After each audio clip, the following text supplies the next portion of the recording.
Power Women podcast. For your career and your life, no matter what business you're in. Hello and welcome to a very special post-festive episode of the Northern Power Women podcast. I'm Sam Walker, she is Simone Roche, but we're joined by the fantastic Northern Power Women crew. Hello! Woo! Woo! The whooping of myriad of Zoom calls. This is the sound of 2020, right? Oh no, you're on mute. That's the other sound of 2020. So look, blimey, Simone, we are recording this, full disclosure, before Christmas, but of course you're listening to it on December the 28th.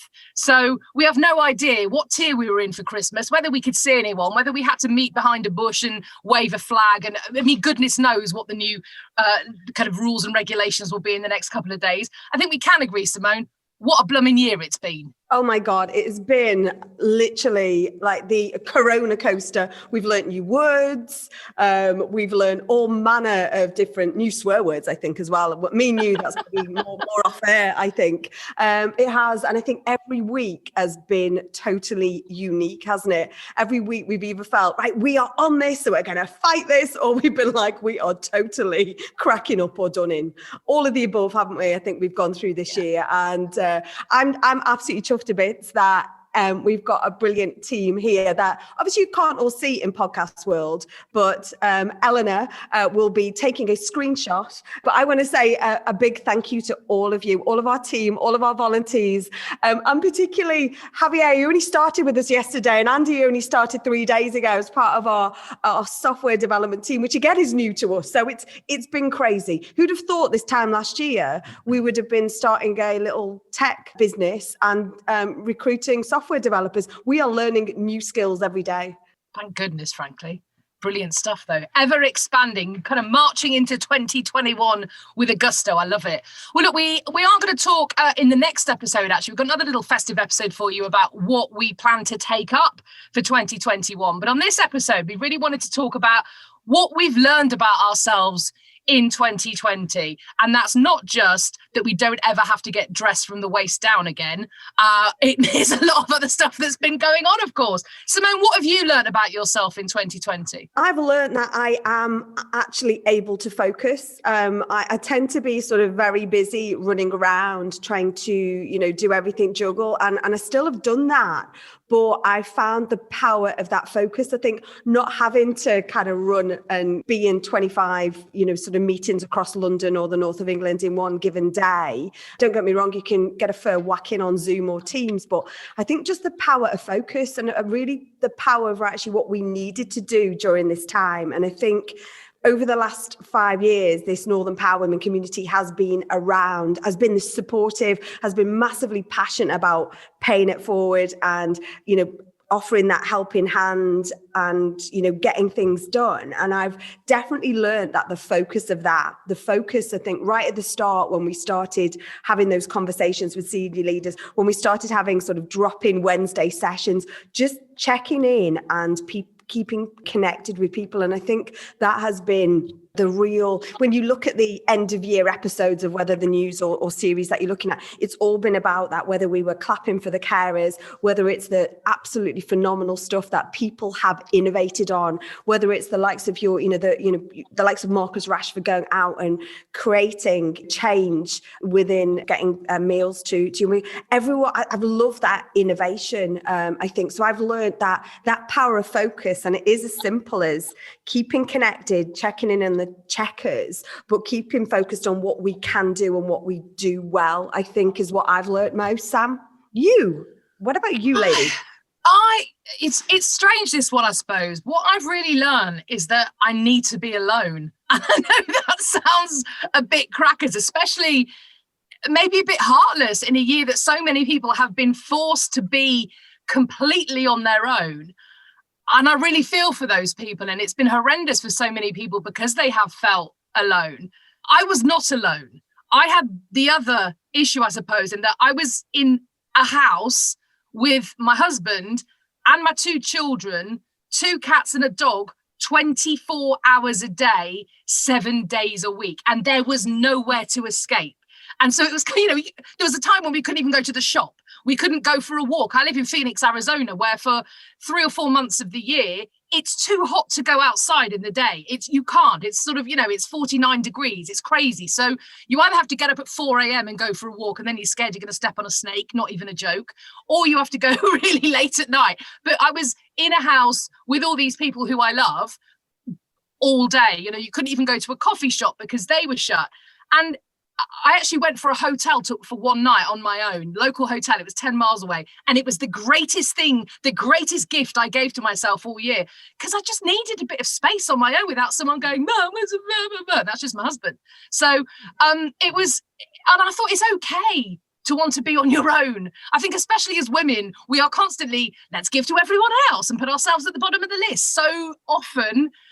And it's okay not to do that sometimes. It's all right to say, I'm going to do something for me. And that means going away and not speaking to anybody. So that was quite lovely. And if it's something I could do every year, I think I'd really like to do it.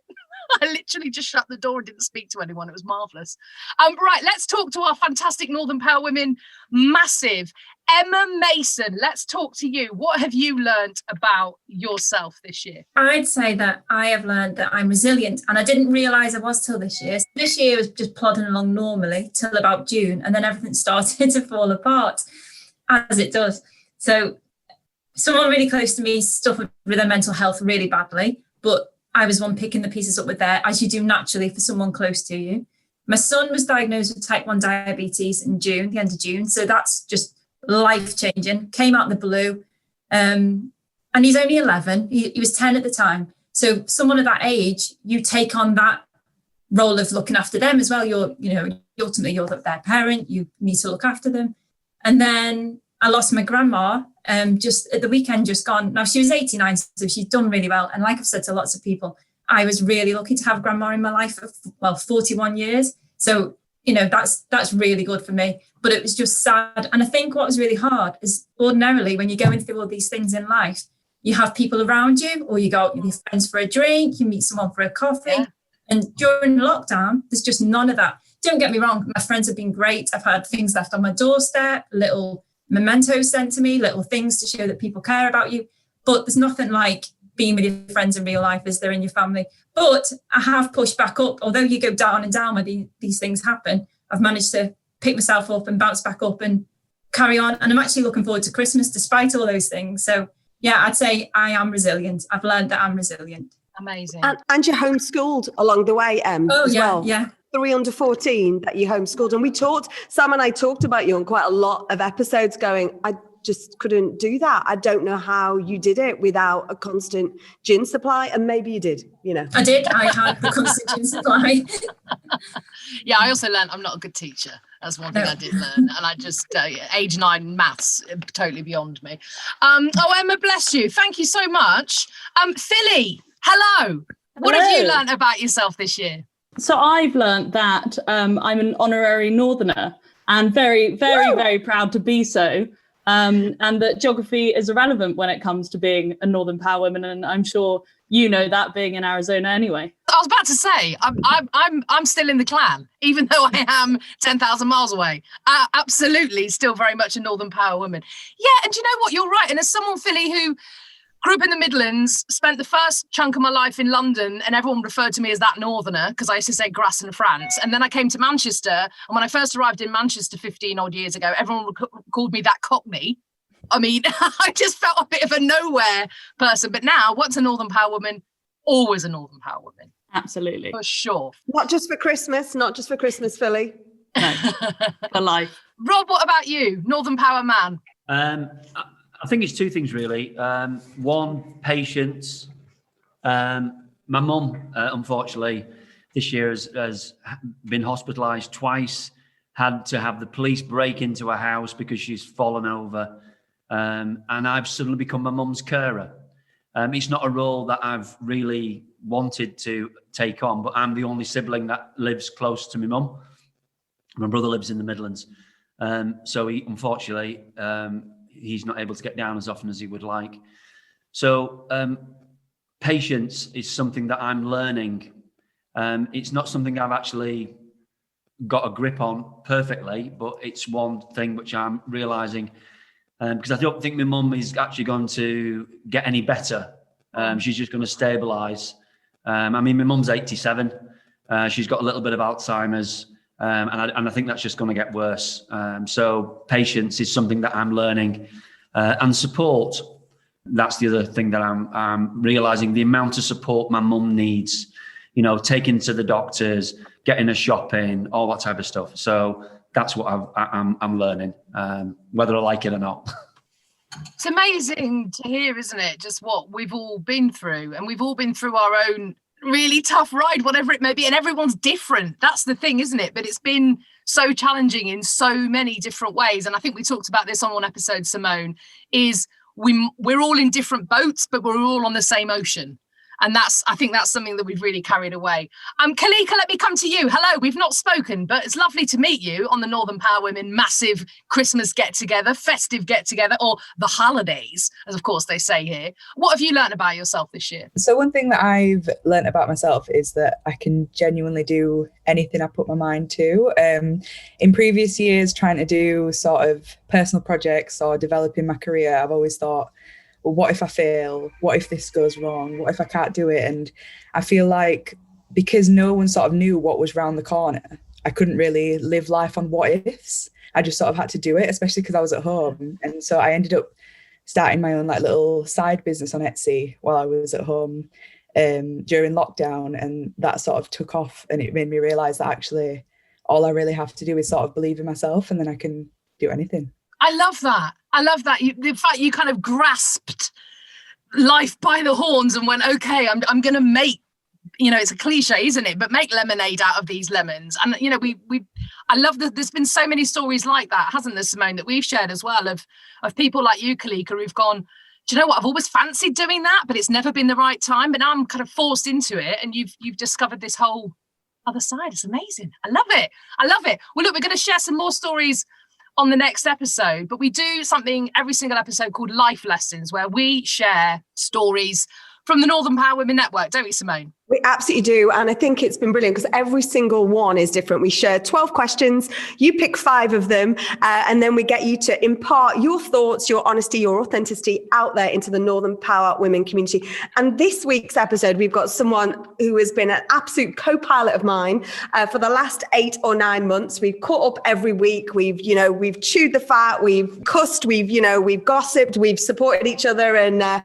But she's absolutely amazing. I'd like to introduce Sam Walker to share her life lessons. You know, it's very weird being in the other seat. It's really strange. It's something I've never done before. But here we go. I'm usually the one interviewing, not being interviewed. But yeah, so 5 questions, which I am going to share with you now, my little answers to it. So the first one is, tell us about a mistake you made and the lesson it taught you. And for me, this was a project that I took on that really didn't feel right from the start. It felt like, in a way, that they kind of wanted me to be someone that I wasn't. I didn't really get on with one of the people I was working with, but I thought, well, it's a really good opportunity. It's a good profile. Financially, it was a good move. And I just kind of hoped it would all work out, but it didn't.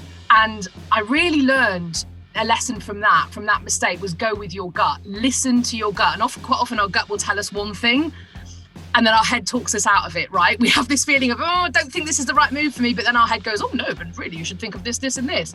And I can tell you probably 100 times that's happened in so many different aspects of my life when I haven't gone with my gut, I've gone with my head and hoped it will work out. And really do trust your gut, because it rarely, if ever, does let you down. And it's sometimes scary to go with your gut. And I've done that a couple of times this year where I thought, oh, but my head's telling me another thing. And I've gone, no, trust the gut, do it. So it's a bit like a muscle, isn't it? You keep using it and it does get a bit stronger. So that was definitely a lesson learned. What advice would you pass on to someone starting their career today? I would say it might take you a while to work out who you are and what you want to do, but that's okay. Try lots of different things, see what feels good. If it doesn't feel good, again, trust your gut, because it's okay to stop and try something else.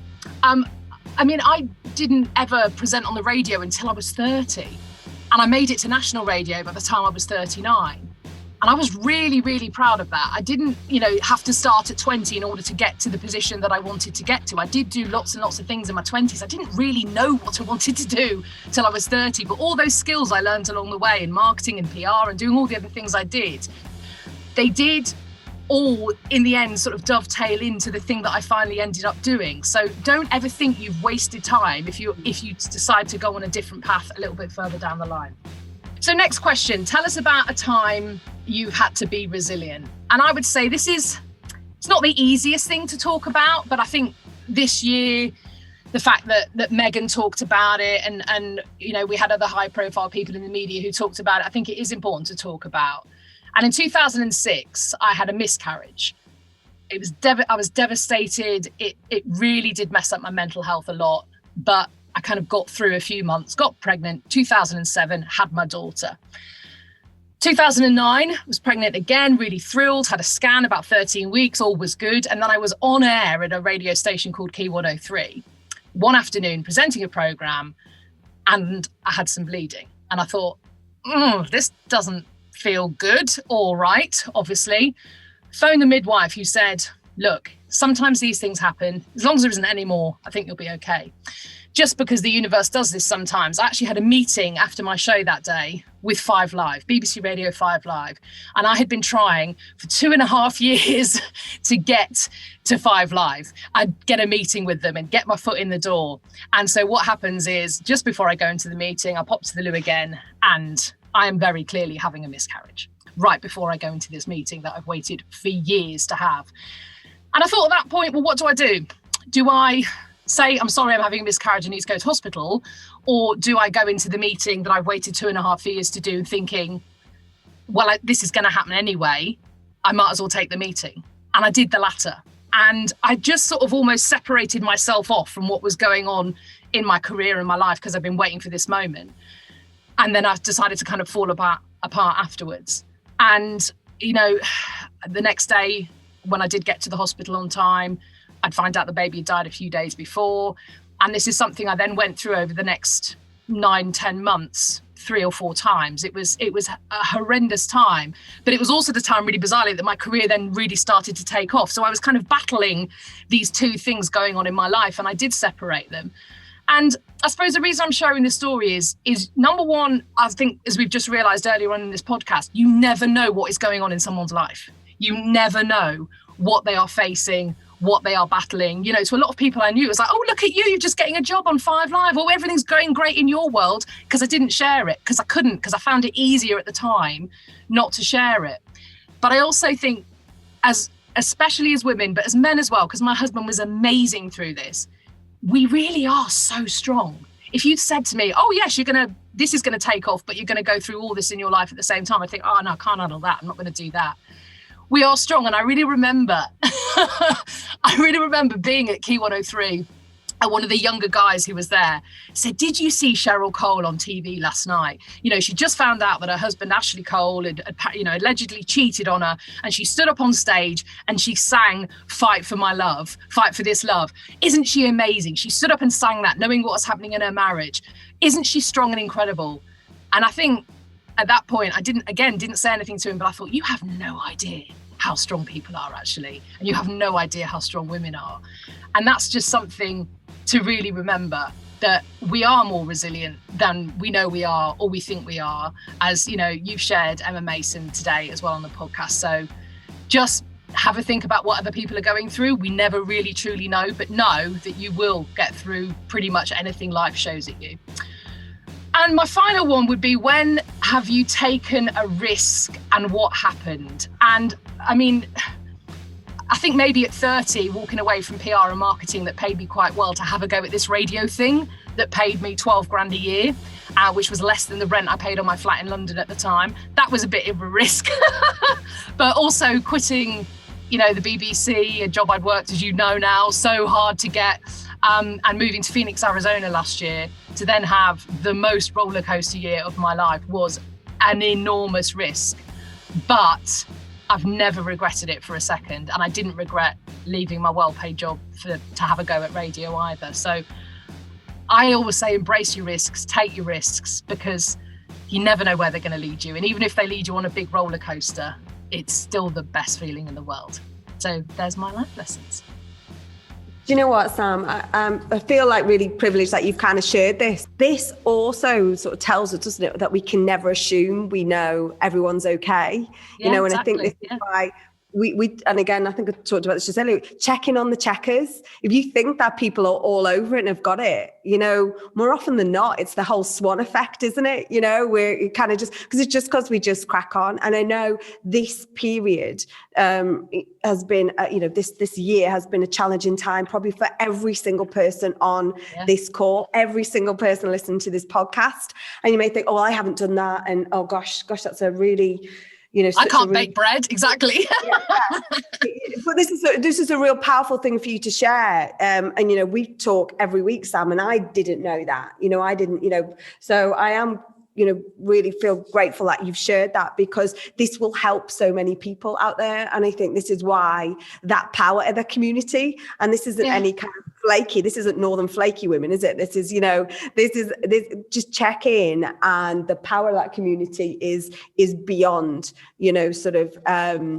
it makes a difference, doesn't it? It absolutely makes a difference. So thank you. And if you want to share your life lessons, please get in touch with us. We will send them out to you. Share them, because they will impact someone else, and they will make someone else's step an easier step to take, because they know they're not on their own. We'd love to hear from you. Yes, podcast@northernpowerwomen.com. Thank you. Well, look, thanks so much. We hope you had a fantastic Christmas, whichever tier you may or may not have been in. It's been so confusing. It's been a really tough year, but onwards and to 2021. Thank you so much for listening. This is the Northern Power Women podcast. She's Simone Roche. I'm Sam Walker. Bye-bye from the team. Bye. Bye. And the next episode of the Northern Power Women podcast is coming your way on January the 4th. And the Northern Power Women podcast is a What Goes On media production.